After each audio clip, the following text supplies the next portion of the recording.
So you came on Sunday, heard a good sermon, sure seemed like you really were learning, but that was days ago.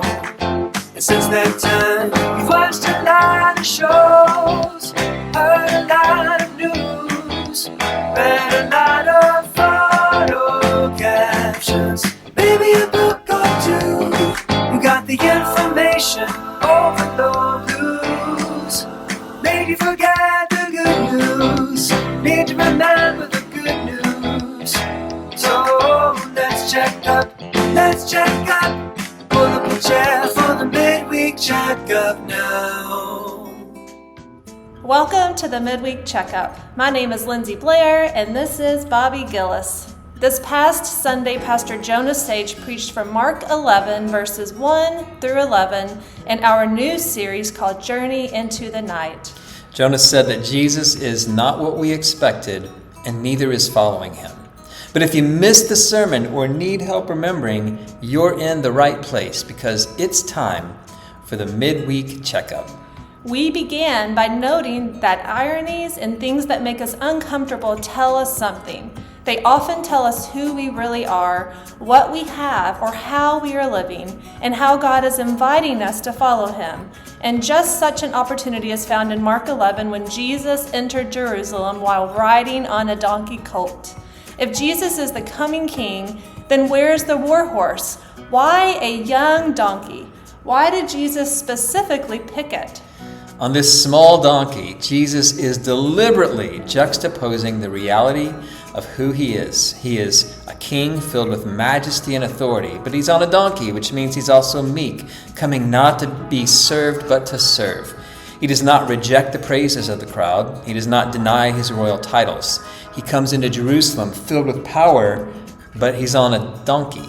He is the lion and the lamb. He is majestic and meek. His power comes through weakness. Jesus is not what we expected, and neither is following him. He is not like worldly rulers. We don't know how to be majestic and meek, powerful and weak. We celebrate and defend bullies. We long to be those who look so beautiful, never showing signs of weakness or limitations. But this is not our King. In the book of Revelation, John is told that the Lion of the tribe of Judah has prevailed. But when John looks, he sees him as a lamb that looked like it had been slaughtered.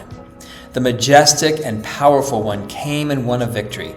But his victory was won through suffering, not through bringing violence, but through absorbing it in his own body.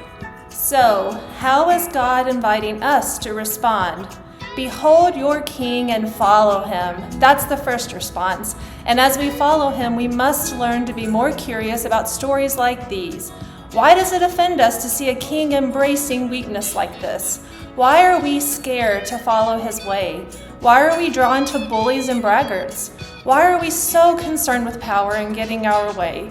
This is not the way of our King. We let go of position, influence, reputation, and embrace smallness, service, and the unexpected.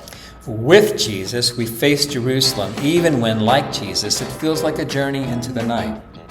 Now, this Sunday is Easter Sunday. We'll celebrate the resurrection of Jesus with 3 special service times, 8:30, 10, and 11:30 a.m. Not 9 and 11 a.m., 8:30, 10, and 11:30 a.m.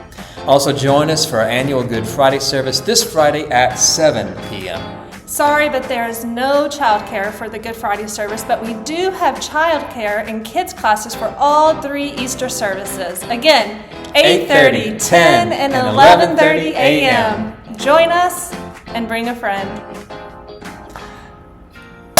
Nailed it.